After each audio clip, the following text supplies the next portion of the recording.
Right, thank you everybody. Thanks for your patience. Welcome to our Lancaster Lunch and Learn.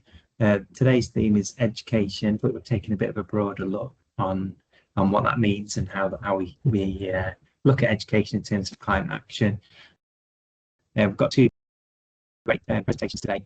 The first one will be hearing from the Ernest Cook Trust and all about their Skills for Nature programme, particularly from Theo, who's a new member of staff, a trainee in that programme, and then we hearing from Global Link on the work that they're doing. So without further ado, I'll hand over to Alison and Theo, and after the talk they'll... Thanks very much, Harvey. I'm just going to get the presentation up.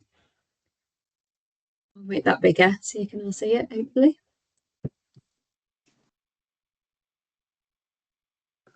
Brilliant.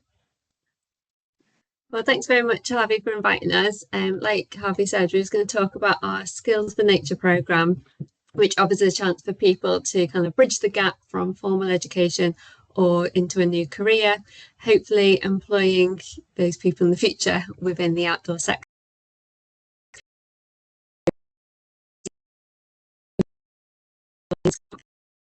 Opportunities to outdoor learning or contributing to tackling climate change and the nature crisis. I know this is Lancashire Camp and me and Theo work in Lancashire, but we're also going to talk a bit about Cumbria. So I hope you don't mind if we skip over the border to the north a little bit to talk about that. Like we have said in a Lunch and Learn, I think it was last year, the Ernest Cook Trust is a UK educational charity helping nurture a lifelong journey of learning, appreciation and respect for the countryside through a range of outdoor learning experiences. It was actually set up 73 years ago by Ernest Cook himself, and this is a picture of our farm in Cumbria, and here is Mr. Ernest Cook. We continue to work with like-minded organisations such as Ribble Trust and partners to support those experiencing deprivation and trying to encourage people to connect with nature as well, learning from the land and taking action for the local environment and climate. So linking with Lancashire Can is really important to us, as we have done, I think, since the very beginning. And we're not just an educational charity in terms of delivering. We actually have 9,000 hectares of land across our estates, and that's across England. We give about 3.5 million charitable spends, and we teach. So I myself am an outdoor learning leader, so our work focuses on nature connection, learning from the land, and we support communities who are considered underserved. And we employ various outdoor learning officers like myself, either directly or through funded projects. So there was an outdoor learning officer with Ribble Trust, and there is, for example, with Global Link, we have a Blue Influencer mentor for a project.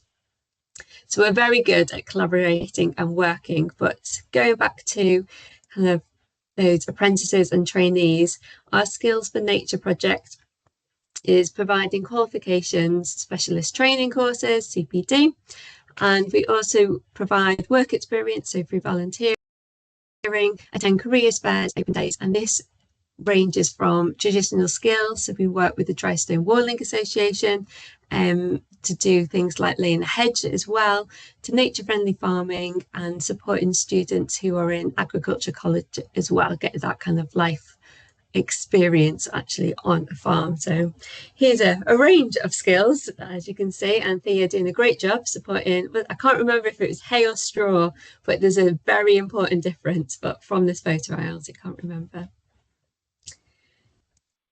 So some of our apprentices at Low Beckside, the farm that we have in Cumbria, we've got a level 2 farm worker apprentice called Chloe. So she's joining from delivering a BTEC, so BTEC animal care placement currently.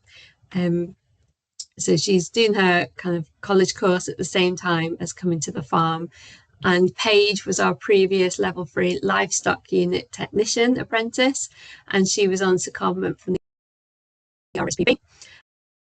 Strengths kind of farm, especially when we're bringing school children to the farm, if they can see somebody who, you know, seems a lot older, I guess if you're in year 6, if you're looking at a 16-year-old, you know, they're decades older than you, but somebody who, you know, you could be that person, you could actually continue learning about farm-based skills and climate change, and seeing how somebody maybe 16 to 18-year-olds or older actually has got a job at our farm, as well as obviously doing their course as well at college. So it's that important hands-on experience and getting skills development in land-based careers. So I've just got a lovely video about this guy in the moment. So as you can see, this is John Fell, who is, this is when he first started. He's now been with us just over, I think, 2 years now. And we're just going to play a short video. So he was our Francis Stone apprentice for the Ernest Cook Trust when he first started. And since on, he's got paid employment with ourselves as a farm worker, and he supports the everyday jobs for running the farm and helping mentor the current apprentices, like I mentioned before. I'm just going to play a first 2 minutes of this video, and hopefully you can hear it. I'm John Fell, I'm 17. My job role is the Francis Stone apprentice for the Ernest Cook Trust at Oh, sorry, pause it. Beckside.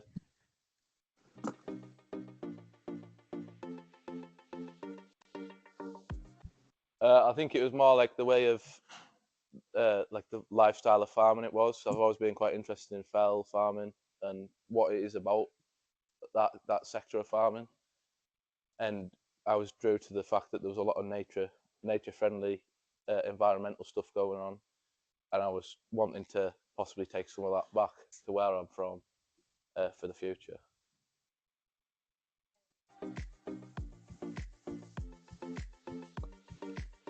So my job role aligns with the land and nature sector of Cumbria through, we're doing a lot of, in the countryside, stewardship scheme. We're doing a lot of hedge laying, hedge planting, walling, etc.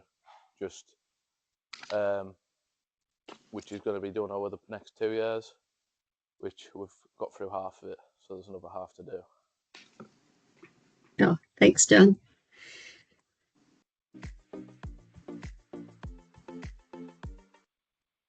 So the next apprentice I want to introduce you to is Ellie Foxton, who was our Cumbria Connect Nature Friendly Farming Apprentice. Gosh, it's a bit of a mouthful, that one.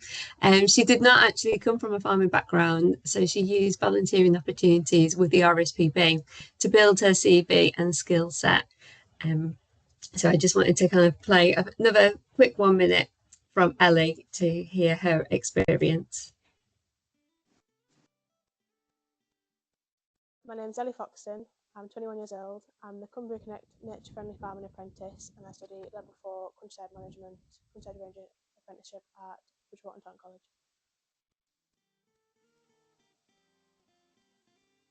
The ability to be on 3 different farms, learning 3 different good farming practices, 3 different farms, it's a really good experience to have.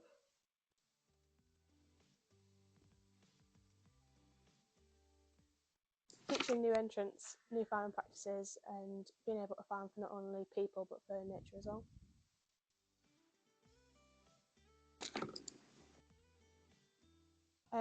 Volunteering started off with, and then the apprenticeship got advertised, and the volunteering allowed me to have the experience needed to be able to secure the role.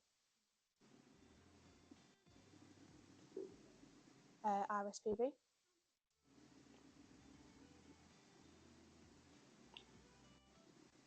I didn't come from farming, so I didn't have any farming qualifications. I did animal management at Asylum College, level 3.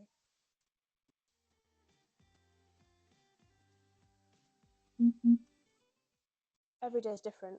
No day is ever the same. There's the ability to be able to go onto the different farms and to do different bits on each site.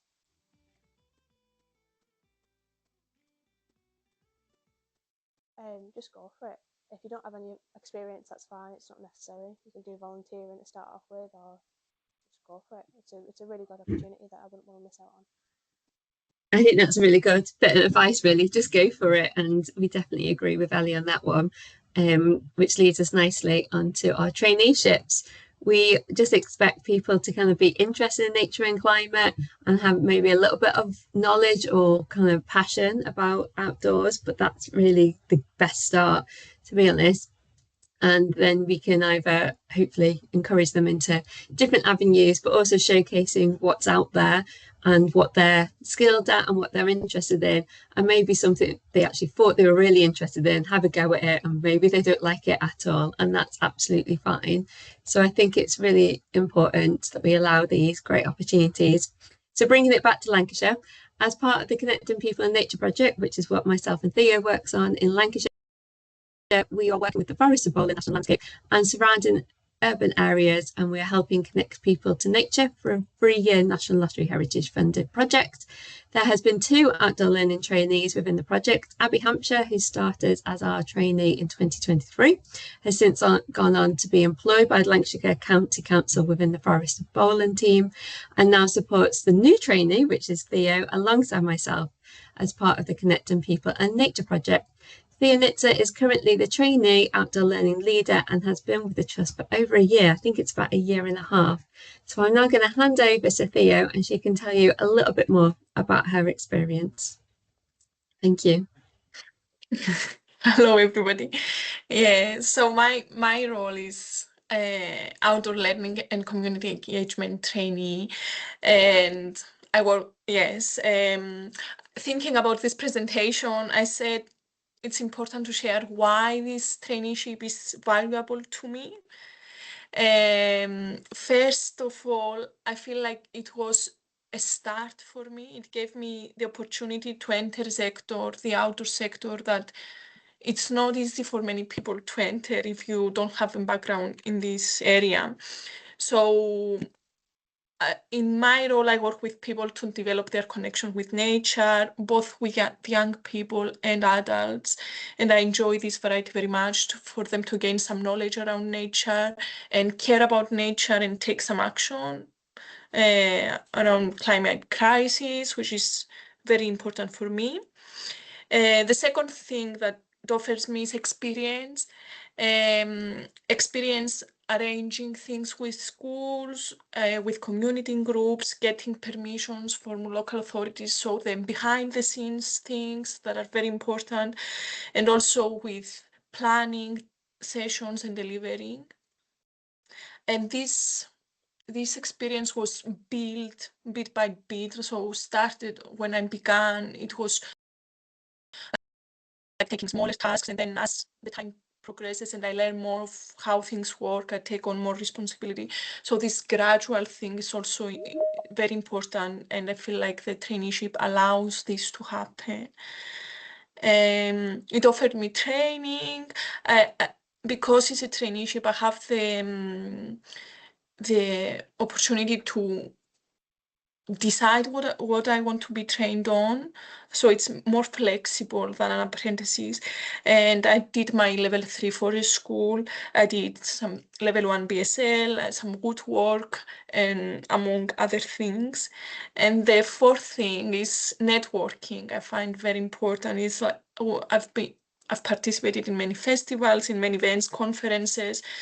I've met a lot of people who work in the sector, and I've also have shadowing opportunities. So if I was interested in the work of an organization, I contacted them and spent some days with them to see their day-to-day work. How does it look to do their job?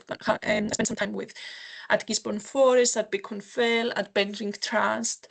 So it's very good for me to see in action the organizations that I'm interested in their work.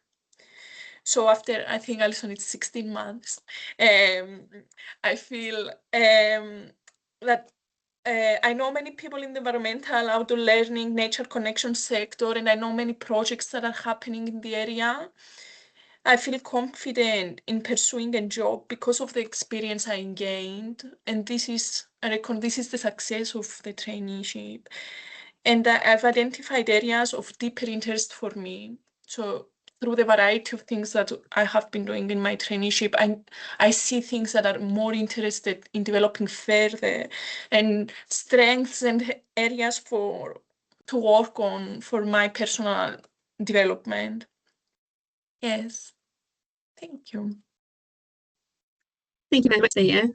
And here's a brilliant picture of Theo with, I think we were collecting different bits of nature that represented something to us in a park in Lancashire. So just finally to say, therefore, our key success for education through apprenticeships and trainees is giving those individuals, like Theo said, a range of experiences, those network opportunities and the skills, like we heard from John, for example. We are adaptable to suit each need. Well, hopefully we are very adaptable, and their learning journeys are making it personal to them. Therefore, freedom to try, cultivating connections and progressive stewardship is our key values at the Trust. And we work towards creating a meaningful place-based opportunity with a range of support when we offer for trainees in Lancashire and beyond. So thank you very much. And I will stop the presentation. If you wanted to find out more, our website is here and we've got our latest newsletter is on there. So thank you very much. Thank you, Alison and Theo. Yeah, really great to hear about all the work that that's going on with the Ernest Cook Trust and the traineeship. There's a picture there of Abby, who was in the traineeship role before, who's now moved on to working at the Forest of Bowland. So that was nice to see there as well. We can have a few questions for Alison or Theo if anybody's got some. I know there was a couple of people who were struggling a bit to hear the video, so I don't know if you can share the YouTube links or the links to the video specifically, Alison, and then people can go back and have a look at those videos afterwards as well. So have we got any questions after that presentation? I'll start off with asking one. Obviously, it's very much focused with the nature and education around nature and the outdoors. Alison, what do you think have you seen any changes in the time that you've been doing this in terms of maybe particularly children and their connection with nature and the outdoors? Yeah, good question. I think, we all kind of went through COVID as a milestone, I think, and people's with taking the positives from that experience, which was obviously very difficult for everybody, people did start to explore what was on their own doorstep and actually appreciating those quiet spaces and what nature can do for us, and that kind of element of health and well-being wasn't just something us as practitioners were talking about, but apprentices, those coming for interviews, was talking about how beautiful and beneficial nature was and how it's so important just to get out in it. And I'd say that is probably the major thing that was flagged up, because we had to stay at home and appreciate what we got. And small, meaningful tasks, I think it's not, trying to, as we are within Lancashire Can, I think, to do the big picture of saving the planet, it's actually focusing on what can we practically do within our community and as individuals. So hopefully that kind of answers your question. And I get that's also coming from all the sectors, so from like farming sectors, businesses, tourism. I'd say it's pretty similar. Yeah, that's great. Thanks, Alison. A question for you, Theo. What, in your 16 months as a trainee, then, is there anything that's been unexpected in a good way, that anything that you weren't expecting that you've enjoyed or learned, or what's been unexpected in your experience? Interesting question.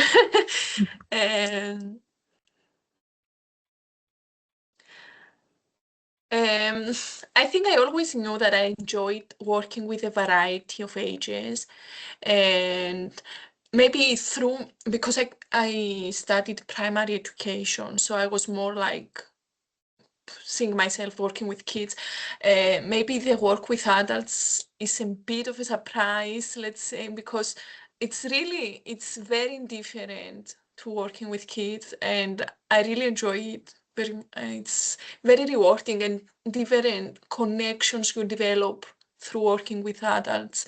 But the need is there. The need it's similar. I mean, as much as young people are disconnected, so I mean, adults are disconnected with nature. So it's very important to see that the need is there for both audiences, and having the opportunity to work with both has been exciting for me.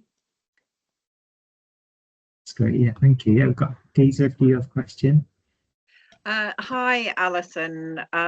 We haven't ever actually met before, though we've had email contact, I think. And my role at Global Link is funding. So because I was faffing about with technology, I missed the beginning of your presentation, sadly.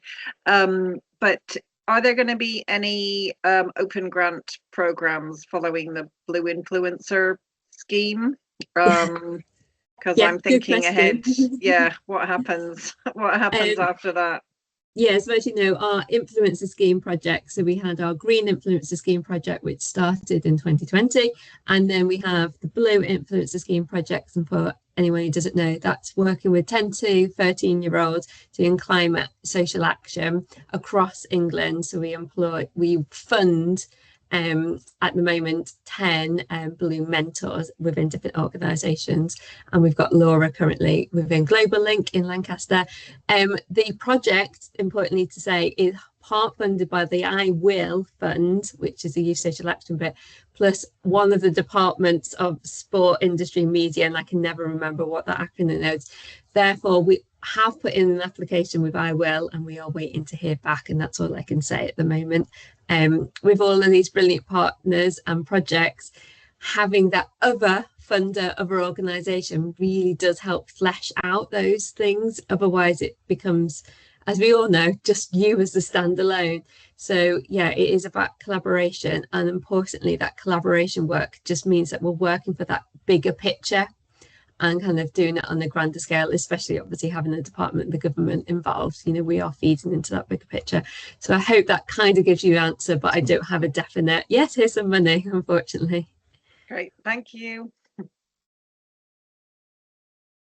Great, thanks, Gisela. One last question then, Marjorie, and then we'll move on to the second presentation. But over to you, Marjorie.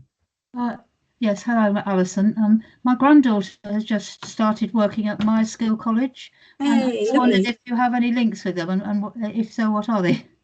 Yes, so we do have links. Theo was actually there, was it last week at the careers fair?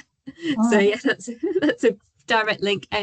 So with say MySco and the equivalent of college in Cumbria, we have the Francis Stone Apprentice, which I think, am I right in thinking, Theo, that's 2027 we'll be recruiting for that again. Yes. Because it's an 18-month placement, of course, we only ever have one person. So that's what John started as, and Chloe is currently our Francis Stone Apprentice with them. We do also link in terms of hopefully offering some trips, so for college students, for example, to come up to our Low Beckside farm. Unfortunately, we don't have a farm in Lancashire, otherwise I would be working with MySco, but I can't personally offer those connections. So that is would I pass it on to her? And she's literally started this week, so she's very well, I hope she's enjoying it. What a great course, I'm sure it is. Yeah, very hands-on. Thank you. Great, thank you again, Alison and Theo. Then we'll leave that topic there. And time moves on. So our next talk is from Gisela, then from Global Link.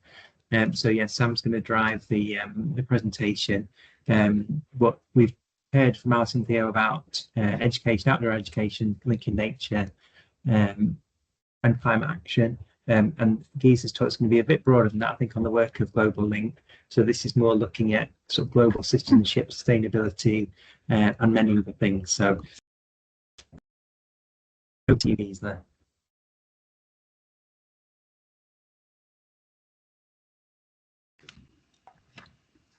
Sorry, you just muted, Gisela, sorry.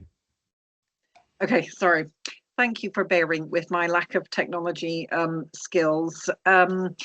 So I wasn't quite sure the pitch of this presentation, so I thought I would just start with our website, because we work across 3 areas that we see as interlinked, even if other people don't necessarily do that.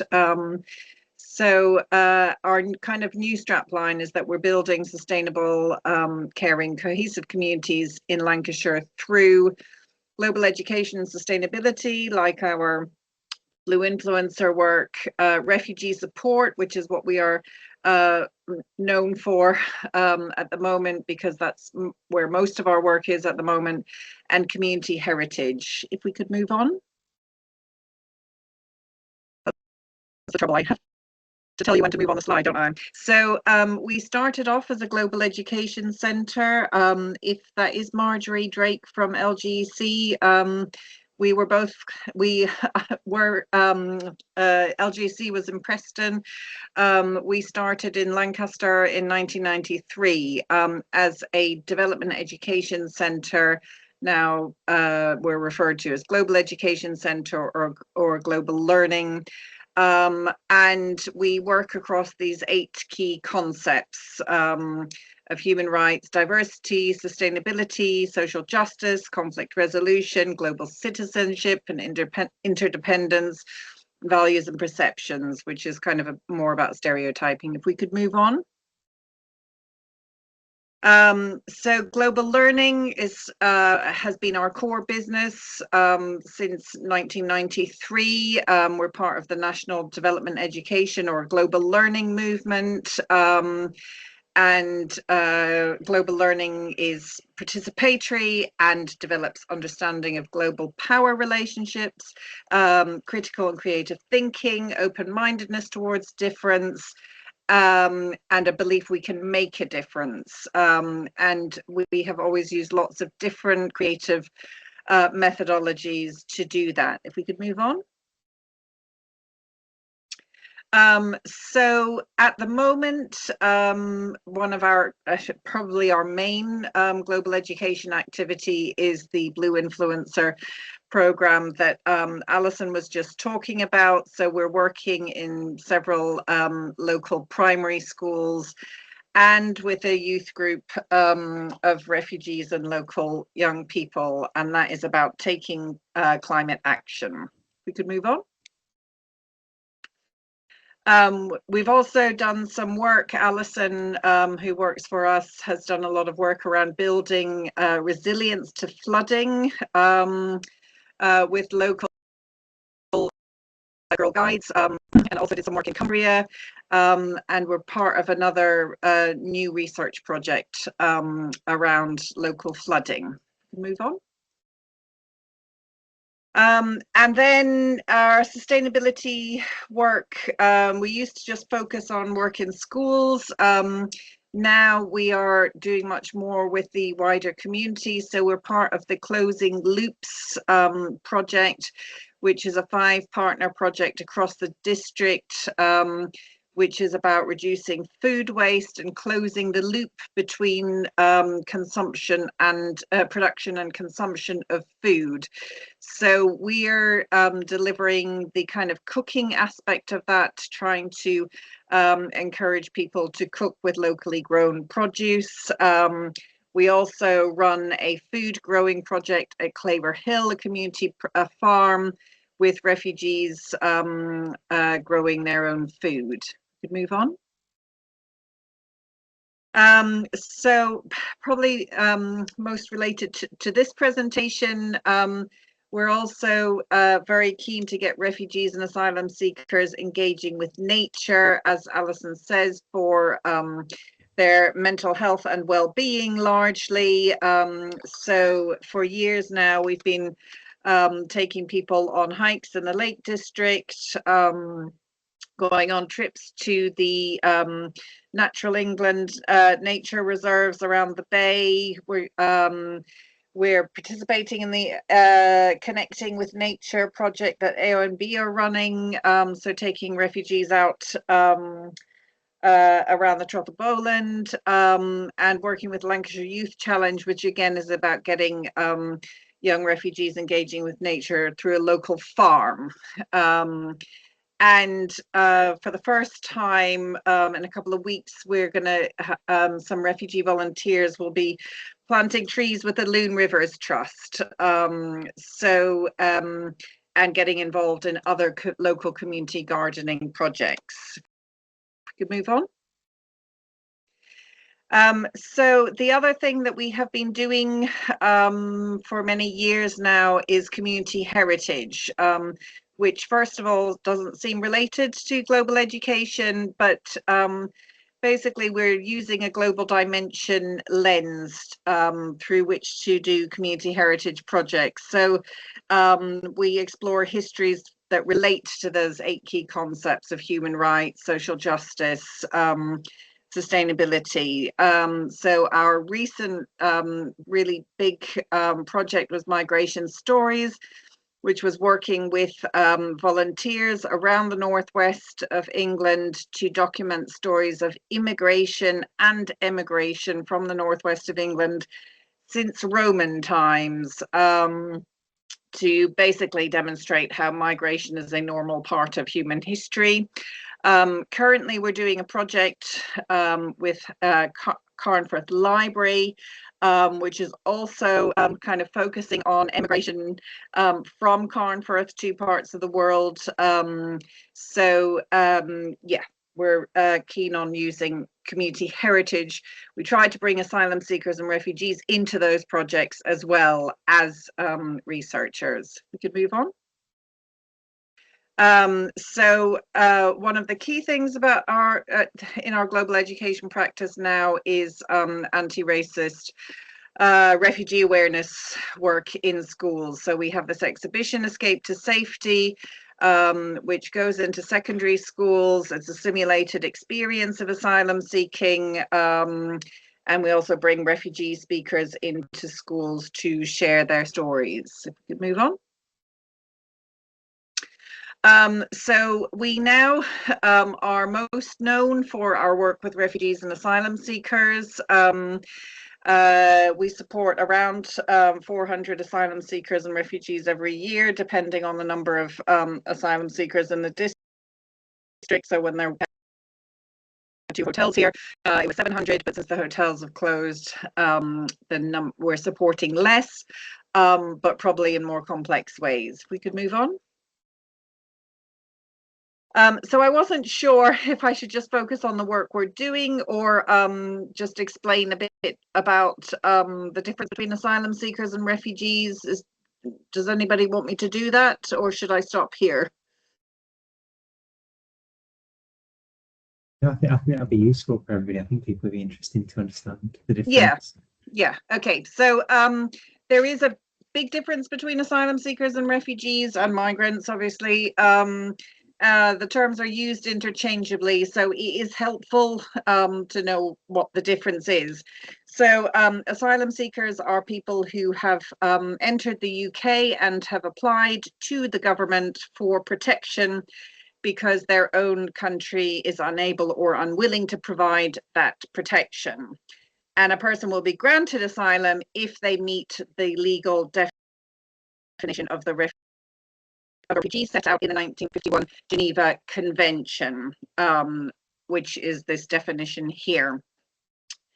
If they are granted asylum, their status is then leave to remain, which at the moment is for 5 or less years, and they will get what's called an e-visa and a share code, which they need to prove their right to work or their right to rent. We could move on. So we have asylum seekers and refugees who come to Global Link. We're based on Queen Street in Lancaster. We bought our own building a few years ago and refurbished it with asylum seeker volunteer labour. We have social spaces, we have educational spaces, we provide lunches, and we're open every day of the week. If we could move on. So we support asylum seekers and refugees. So everybody needs English, ESOL. So we work with City of Sanctuary volunteers to provide about 15 classes per week at different levels and classes that the colleges don't provide. We provide education guidance, so helping people get on vocational courses or university. We'll help people find volunteering opportunities. We help people with housing and health issues. We do lots of social activities like lunch. We help people meet their basic needs through clothes or food bank referrals or SIM cards. And we organize lots of physical activities. So our work is very much framed by the 5 ways to well-being, because trauma and mental health issues affect the whole community, really. If we could move on. So we have every Tuesday since 2016, we've been giving money to refugees to cook a meal from their own countries, and we share food together, and afterwards we'll often do presentation around work culture and law in the UK to help people understand what they can and can't do in the UK. We could move on. So there's different ways to enter the UK as a refugee legally. So the attention is all on people who come across on boats, but there are the only ways to enter the UK legally are through the resettlement programs, the Ukraine program, something called community sponsorship. Those are the legal routes, and then there is the asylum route, but there's very little way to enter legally through the asylum route. If we move on. So the resettlement programs, there have been the Syrian resettlement program, the ARAP and ACRS programs are for Afghans who had worked for the British Army. There's the UK resettlement programs, and these are basically reasonably well-funded programs where local authorities and then local providers like Global Link are commissioned by the Home Office to provide housing, furniture, ESOL support, and casework and integration support. And so the UK government works with the United Nations High Commissioner for Refugees and the International Organization for Migration to identify refugee families in neighboring countries to the country that they left, to bring them to the UK legally, and they arrive with indefinite leave to remain. And they have full recourse to public funds. They are housed on arrival and they can work immediately. We could move on. Then we have community sponsorship programs. This is where the local community has to raise £9,000 and find the housing for a refugee family. The Home Office is very keen on this program because basically it's the community paying for it. So in Lancaster, we have 2 community sponsorship families from Afghanistan and from Syria. They also are brought into the UK legally by the Home Office, and they also come with indefinite leave to remain.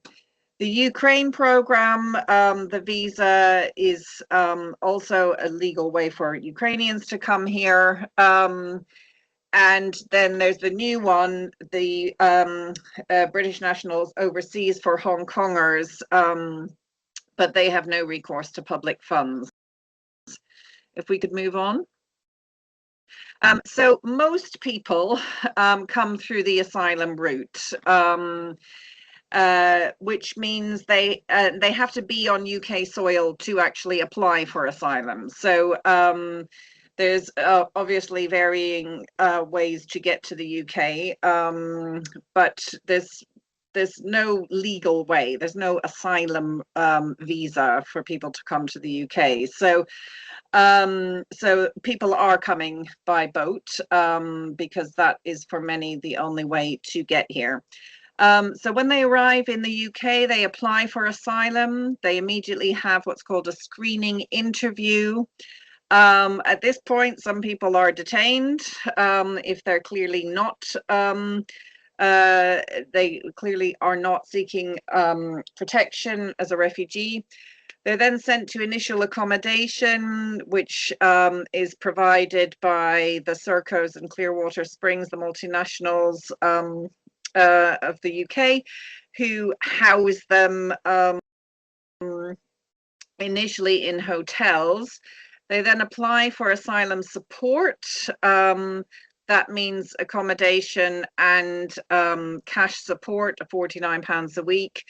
And then they are dispersed into housing. So in the Lancaster district, we have about 60 houses, shared houses, housing asylum seekers. And then they wait until they are called for their substantive interview, where they make their case to the Home Office as to why they need asylum. Then they are waiting, and then they get a decision from the Home Office, which, oh, sorry, I thought somebody was asking a question. So then they are either get leave to remain or they are refused, and the process then carries on then. If we could move on.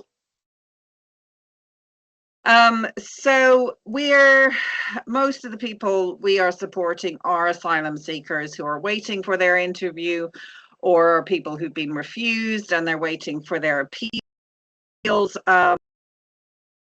And in this time, they are not allowed to work. They're not allowed to go to college for the first 6 months. So there's no opportunity for them to learn English, which is why Global Link and City of Sanctuary have stepped in to provide English classes for those in the first few months. And then if and when they do get leave to remain, they then have 28 days eviction notice from Serco, and then they're homeless. So then a lot of the people that we're supporting then are homeless. Yeah, if we could move on. I think if we could move on, we have a video on our website that shows the impact of the work we do. And I think I will stop there and just open if anybody has any questions about anything. I think I'll stop there. So that's great. Thanks, Gisela. Yeah. Well, today's theme's been education, and I think that's been definitely very educational. I've definitely learned a lot. I think the other thing I was thinking about is in terms of climate action and the impact of climate change and things. I think it just shows how many things are interrelated. So I know a lot of the examples you gave there with people maybe fleeing war-torn areas, but there's a lot of discussion and a lot of journalism on areas that are being hit by droughts and other things, again caused by climate change, and the sort of risk of people migrating and due to climate change, flooding, drought, all those kinds of things is definitely on the rise. So yeah, very interesting to hear that. Does anybody have any questions for Gisela? I'm happy to kick off with one to begin with. So yeah, similar to Alison, really. I think obviously I don't know if you've been involved since how long you've been involved in Global Link, but again, 1995. Okay, so yeah, so you've got a good idea then of decades of experience in terms of how things have changed. Yeah, so how do you think things have changed over the last few decades, and maybe particularly over the last few years, where these kinds of issues are very much on the front page, as it were? From which point of view? I think just in terms of the work that's needed, the focus of Global Link, the kind of the change in people's understanding and attitudes, maybe. Yeah. So when we started doing so when I started, the first project I worked on was fair trade. And I created an exhibition about fair trade coffee in 1996. And in those days, the work we did was raising awareness about issues like fair trade, recycling, we did start doing work around climate change back then, but it was all awareness raising work, educational work. Now we've got to the point where it's like there's no need to do the awareness work anymore. We all know what climate change is, and it feels we've moved from awareness to action now. So so it's about doing climate action projects that that actually, make a difference, rather than raising awareness. So that's the case for sustainability issues. With attitudes around migration, they're very similar, so when we created our Escape to Safety exhibition in 1999, because that's when the media started paying attention to refugees and asylum seekers, and we had some of the headlines that we see then that we're seeing now. Asylum seekers ate the Queen's swans, are back again now. And so we've kind of been through a circle. We created that exhibition, Escape to Safety, in response to rising anti-refugee feeling then. Although it was anti-asylum seeker feeling then, refugee still was okay. It was still okay to be a refugee. Now we're living in a much more, social media has just changed everything. Whereas we used to feel like the work that we did with Escape to Safety in schools really made a difference to people's attitudes towards refugees and asylum seekers. Last time I worked with it in Blackpool College, I was just overwhelmed by the scale of social media generated racism and ignorance. So our work is, we're changing our work again. So we have a new project with Lancashire Youth Challenge now to start developing social content for social media to try and get ahead of this, and so yeah, our work is always changing in response to the environment that we're living in. Yeah, that's great. Yeah, interesting to hear the changes.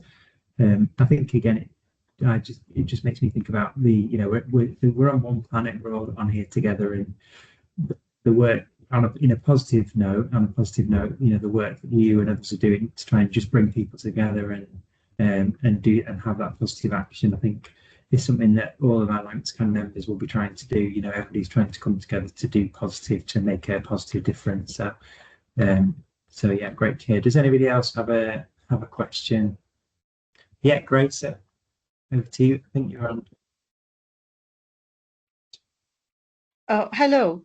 I mean, everybody, hopefully, who's normal in society wants to support everybody else for their well-being and their own well-being. I'm just wondering if people are economic migrants, where that comes in. Do you have any who would like to be asylum seekers or would like to be refugees, but really they're just economic migrants? Yeah, we do. And they then get refused asylum. So people, of those people who are coming across the channel, 75% of those people get refugee status. And I wouldn't say 25% of those are economic migrants, but a lot of them are economic migrants. So yes, we do see that, but they don't get refugee status, and at some point they are refused. And then what? They can. How long are they allowed to remain in the UK? Well, when they are refused, unless they are given the right to appeal, or unless they put in a fresh claim, they have, maybe they've got something's changed in their country, or they They have more evidence to support their asylum claim. So at some point, if they are at the end of the road and they have no more right to appeal, then they are told to leave the country. And people can choose to do something called voluntary return, which is where they are returned to their own country. I can't say, we've only had a couple of people in Lancaster, or maybe 5 people in Lancaster who've done voluntary return, because most people are fleeing something, even if it's not something that, meets the definition of refugees under the Geneva Convention. Yeah.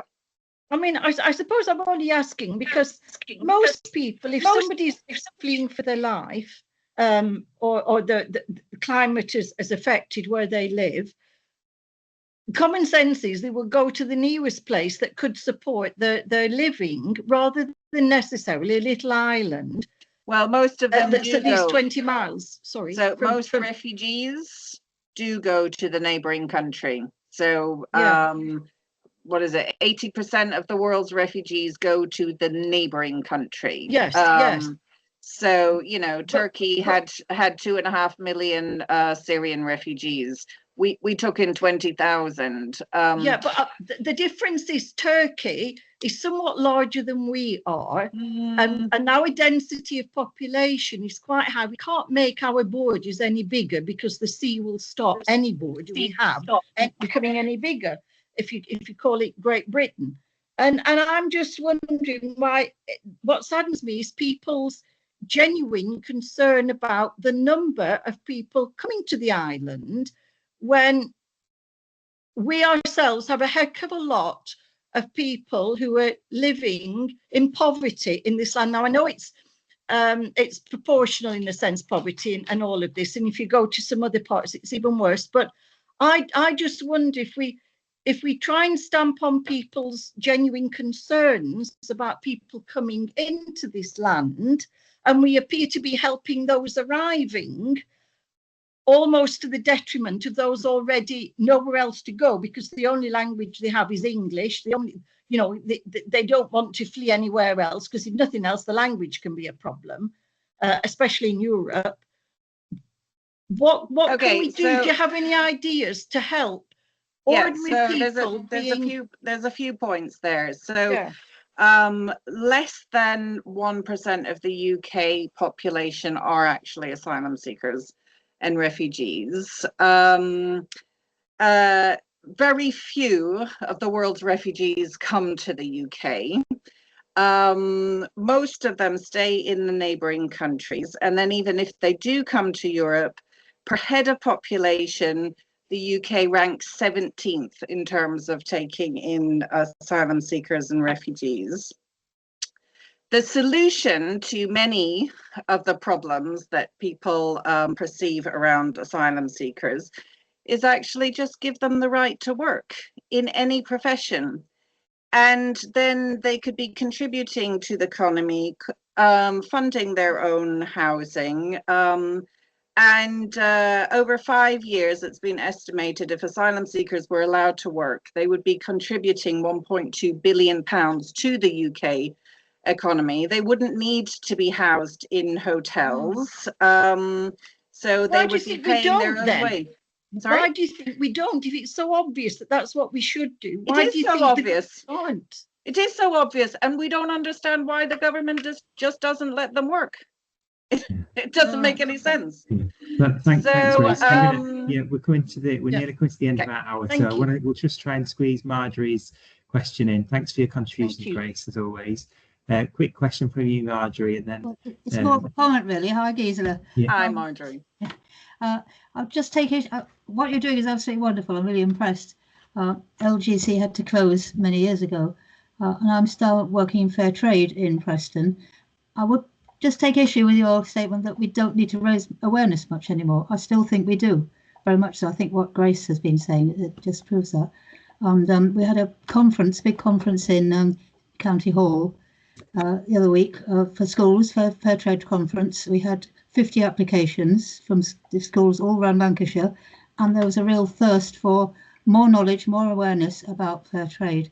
We concentrated on fair trade, but it was linked with climate change and all the other issues as well. So just wanted to raise that point. Marjorie, I don't mean we don't need to raise awareness. Absolutely. We always need to raise awareness. Of course, yes. We need to continue to raise awareness and do that.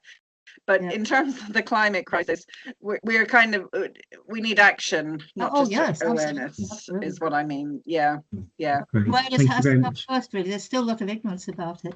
So, anyway. Yeah, no, and again, challenging topics, tough topics, but again, you know, I think you made some good points there, Gisela, and again, hopefully some answers there to questions that people might have. So it's a big topic, and unfortunately we don't have time to carry on. Thank you everybody for getting involved in today. Hope you've enjoyed the questions and the presentations. There are some links and things in the chat which we'll share as much as possible as well.